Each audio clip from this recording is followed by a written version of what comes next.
Before time had a name, there was no sky, no earth, only a boundless darkness breathing in silence. Within that endless void, the pulse of creation began to tremble, like a heart awakening beneath eternity. Then, from the black gulf, a colossal being rose, larger than mountains, born from nothingness itself. He lifted his head, and the weight of the unborn sky pressed against his brow like a mountain of night. With arms like pillars of stone, he braced himself against the void and began to drive the heavens upward. So that the heavens would not fall again, he gathered earth and stone and built a pillar beneath the rising sky. The higher the pillar grew, the farther the sky climbed, and the world began to open like a wound of light. He toiled without pause, carving the first horizon from the throat of darkness. At last, sky and earth were no longer one flesh. They split, and the first border between realms was born. Where heaven touched earth, a thin, pale line remained. The world would later call it the edge of the sky. When the foundations of earth lay flat like a waiting plate, he paused only to judge the shape of creation.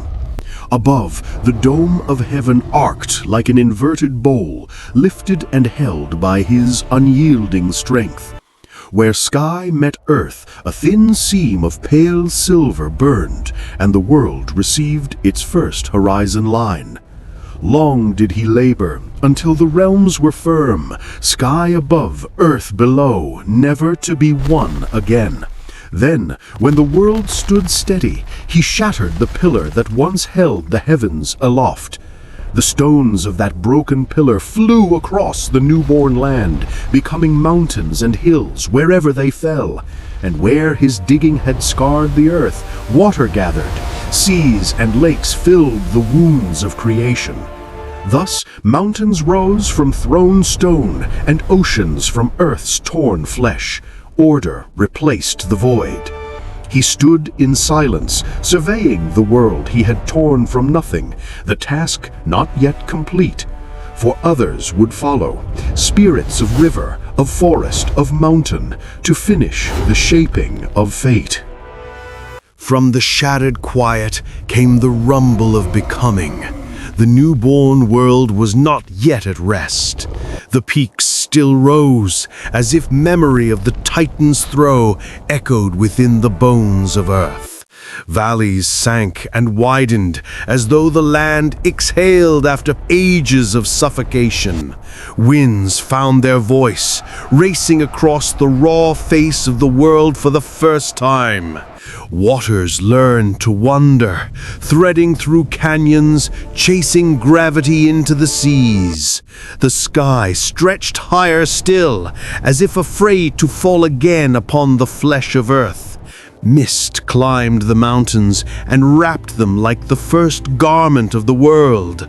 Lightning cracked across the young heavens, not in wrath, but as a seal upon creation. Thunder rolled after it, announcing that the world had woken from eternal sleep. Yet though the frame of the world was built, it waited still for hands to shape its fate. And when the world no longer heaved nor cracked, a great stillness clothed the newborn realm. From that stillness came the first of the new powers, not giants of earth, but keepers of nature. One rose from the stars above to watch the lights that would govern night and time. Another woke beneath the rivers to bind the veins of water and guide their endless flow. One stood within the mountains to hold their bones firm and keep them from collapse. Another took root in the deep forests yet to grow, guardian of every living green to come. One breathed over the oceans, ruler of the restless tides and the storms that walk them. These new stewards did not build the world from nothing, they shaped what had been born. They walked not to war, but to completion, to polish what the first had torn from void. And under their touch, the raw world began to resemble fate rather than accident. Under their silent rule, rivers learned their beds, and mountains learned to stand without trembling. Forests awakened from the soil, rising like waves of green across the face of the earth. Grass clothed the plains, and roots gripped the land so that time would not strip it bare again.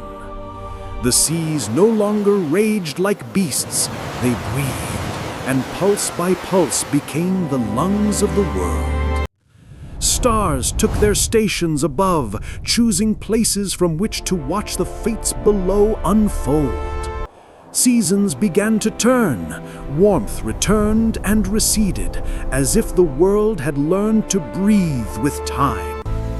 Rain no longer shattered the earth, but fed it, falling as memory, not destruction. Mist no longer concealed chaos, but wrapped the world like a veil of blessing. No longer raw nor raging, the world now bore the calm of something meant to last. Thus stood the realm, shaped, guarded, and waiting for those who would inherit it. Then they stepped forth, not as shadows or echoes, but as beings with faces carved in eternity. The keeper of mountains stood first, his gaze as still as the stone he guarded. Beside him rose the watcher of rivers, her eyes flowing like currents that never sleep. The Lord of forests advanced next, crowned in leaves no mortal hand had yet beheld. From the sea climbed the ruler of tides, with salt and thunder woven into his breath. Above them all, the star-born sentinel descended, bearing the silence of the heavens. They did not speak, for the world beneath them already understood their law. Their presence alone sealed the order the first Titan had torn from the void. Thus the age of shaping ended, not in thunder, but in recognition. And the world stood finished, complete beneath the eyes of those who would guard it.